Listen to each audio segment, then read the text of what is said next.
Teman-teman semua, semoga selalu dalam keadaan semangat dan sehat selalu. Nah, pada penjelasan saya kemarin tentang ilmu memaknai, pertama saya menjelaskan tentang bagaimana sebuah penelitian tentang air, di mana air yang selalu diberikan kata-kata positif itu akan berubah menjadi molekul-molekul kristal yang indah, dan air yang diberikan kata-kata negatif itu akan berubah menjadi air yang molekulnya, ya kan, kristal-kristal dalam air itu menjadi gelap, pekat dan buruk. Kemudian saya juga merefleksikan diri bahwa dalam diri kita itu sebagian besar adalah air. Jadi jika setiap hari, ya, selama hidup kita selalu mendapatkan banyak sekali respon-respon negatif, informasi-informasi negatif, maka memang sudah tentu kristal air dalam tubuh kita pun begitu pekat, sehingga efeknya adalah kita menjadi terbiasa terhadap hal-hal yang buruk. Ucapan-ucapan kita menjadi ucapan yang buruk.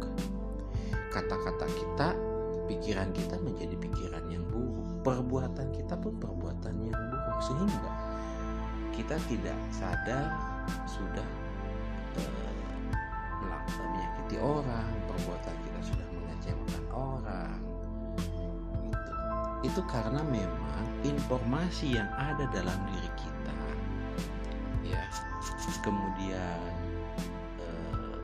pemahaman-pemahaman yang ada dalam diri kita, bisa jadi memang itu terlalu banyak hal-hal yang negatif, ya.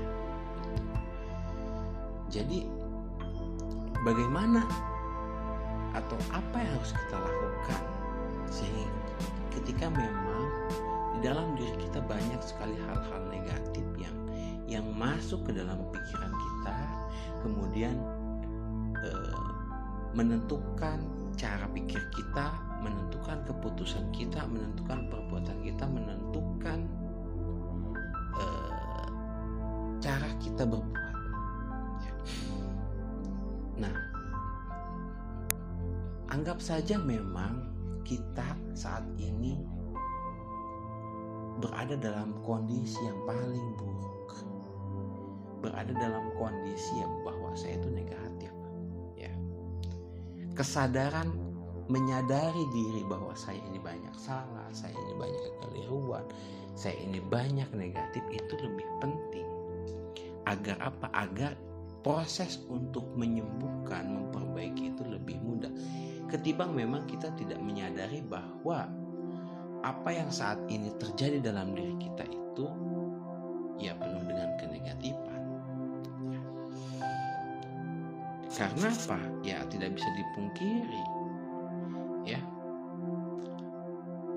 Apa yang kita lihat, apa yang kita saksikan, apa yang kita dengar, bahkan mungkin lingkungan kita, ya, hampir banyak sekali hal-hal yang negatif. Bahkan karena terlalu banyak hal-hal negatif, maka cara kita merespon, cara kita memberikan makna terhadap apa yang kita dapatkan, apa yang kita lihat, apa yang kita saksikan, itu pun menjadi negatif, ya, gitu. Jadi ketika respon kita, makna kita terhadap sesuatu negatif, maka cara pandang kita akan negatif, kemudian langkah kita akan negatif, gitu. Jadi wajar jika misalkan hal-hal yang negatif itu tidak membuat hati menjadi tenang, pikiran menjadi jernih, ya, karena memang begitulah polanya. Negatif akan selalu membuat pikiran kita menjadi gelisah, penuh keluhan. Bahkan saat kita melihat atau mendapati sebuah peluang, ya, karena terlalu banyak hal-hal negatif, maka kemudian kita menjadi pesimis. Ya, misalkan saya mengajarkan tentang bagaimana menulis, ya, kemudian saya mengarahkan teman-teman untuk berkarya, bahwa dalam menulis itu kita bisa mendapatkan peluang kesuksesan. Maka pikiran kita, respon kita, makna kita, lah gimana mau nulis, saya sibuk, gimana mau nulis sekarang, gak perlu nulis, tinggal searching aja, ya kan, ngapain dan sebagainya. Itu respon-respon yang negatif, yang kadang-kadang membuat kita tidak betul-betul bisa mengambil peluang itu dengan baik. Karena apa? Karena respon negatif. Ada orang yang nawarin peluang bisnis, ya kan, bilang saya nggak bisa bisnis, saya nggak bisa jualan, saya nggak bisa ini, saya nggak bisa itu. Padahal kita berada dalam kondisi ya kekurangan. Misalkan ketika ada orang memberikan solusi, ternyata solusinya itu ditolak sama kita. Karena apa? Karena ada rasa pesimistis, ada rasa negatif, ada perasaan-perasaan yang mengganggu. Sehingga apa? Sehingga tidak muncul rasa percaya diri. Gitu.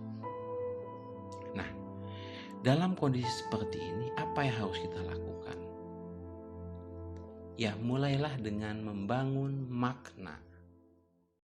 Ya, jikapun misalkan saat ini pikiran kita, ya, pikiran kita dipenuhi dengan informasi-informasi negatif, maka kita bisa memutuskan informasi-informasi yang negatif, sehingga kita mulai membangun ulang makna yang lebih positif, makna yang lebih optimis, pemikiran yang lebih jernih, ya.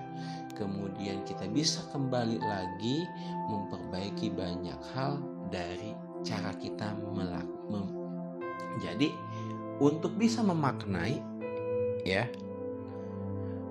pertama kita harus percaya bahwa kita adalah subjek, kita adalah pengendali.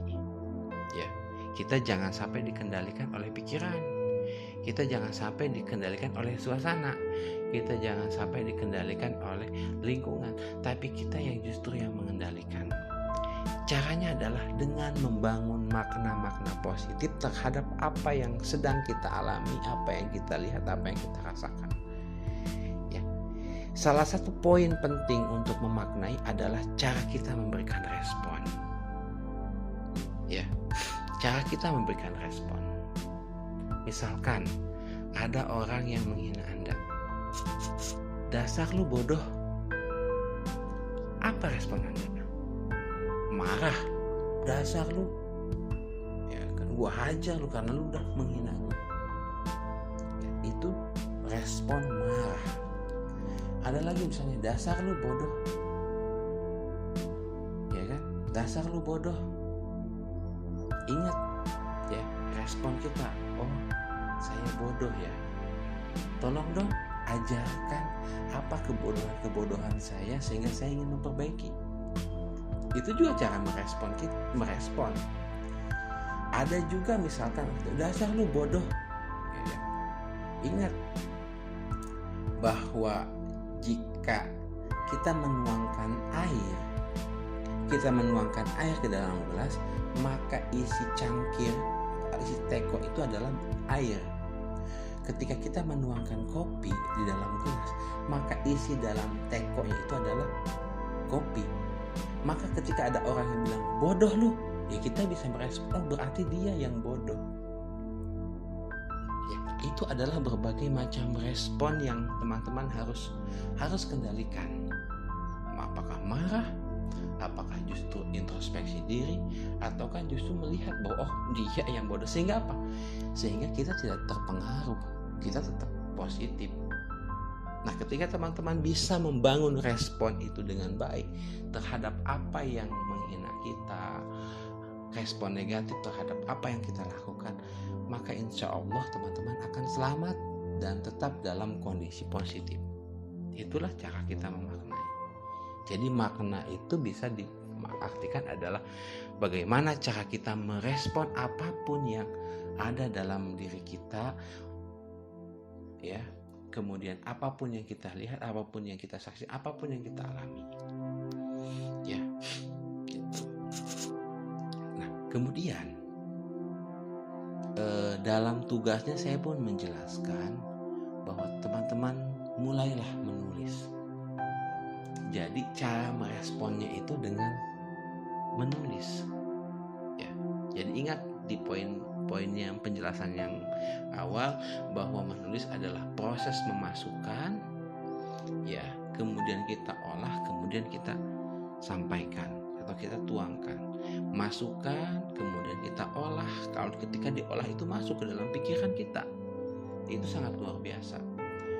Nah, ketika teman-teman menulis, maka masukkan semua informasi-informasi itu, masukkan ke dalam pikiran Anda, lalu kemudian Anda respon dengan respon positif, ya.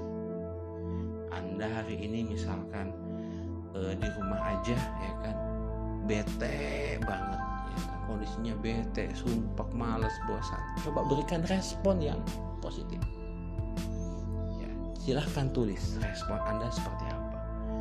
Misalkan Anda berada dalam kondisi kekurangan, silahkan berikan respon positif, ya. Berikan respon positif, kemudian Anda bersyukur. Nah, itu kan.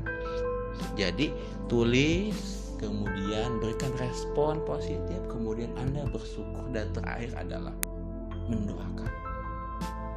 mendoakan orang-orang yang terlintas dalam pikiran Anda, orang tua, teman kerja, pasangan, anak, sahabat, teman SD, teman SMP, teman kuliah, semua yang terlintas dalam pikiran Anda, doakan dengan doa-doa yang baik. Jadi itu nanti luar biasa banget. Selain Anda sudah punya makna yang positif, kemudian Anda bersyukur, dan kemudian Anda mendoakan. Maka ketika kita mendoakan hal-hal yang baik, hal-hal yang positif, maka doa itu akan kembali kepada kita dengan penuh kebaikan sebagaimana doa yang kita berikan. Gitu. Jadi kita mendoakan orang lain, artinya kita sedang mendoakan diri kita sendiri. Itulah teman-teman semua penjelasan lengkap tentang ilmu memaknai. Ilmu memaknai itu adalah cara kita memberikan respon. Respon itu kemudian kita tulis, ya. Nah, tapi sebelum kita menulis, ya, kita harus paham dulu cara melakukan respon, cara memberikan respon, ya. Jadi setelah teman-teman paham tentang ilmu makna, ilmu memberikan respon, kemudian tetap kontrol diri, ya. Jadi ketika misalkan Anda kontrolnya tadi ya kan, respon positif terhadap orang yang kita lihat. Misalkan Anda ketemu orang, melihat orang sedang jalan di jalan, kemudian Anda melihat ruko-ruko, orang yang jualan, orang yang lagi jalan, berikan respon positif, bersyukur, dan doakan. Lakukan itu terus. Kendalikan diri, kontrol diri, berikan respon positif, bersyukur, dan doakan. Respon positif, bersyukur, doakan. Nah, dengan begitu maka kehidupan Anda akan lebih baik, jiwa Anda akan lebih tenang, pikiran Anda makin lama makin pulih karena Anda memiliki makna yang lebih kuat.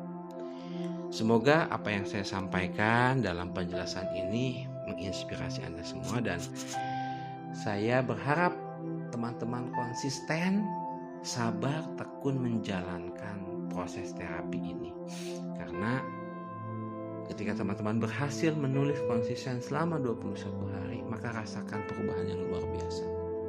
Ya, Anda bisa lebih produktif, lebih bahagia, kemudian peluang-peluang datang, rezeki lebih luas, gitu. Nanti saya akan jelaskan tentang ilmu sodako, ilmu berbagi, ya. Apapun yang bisa kita bagikan pada orang. Itu nanti itu disebut dengan leverage atau daya ungkit. Nanti kita akan jelaskan perlahan. Oke, mudah-mudahan ada manfaatnya. Terima kasih.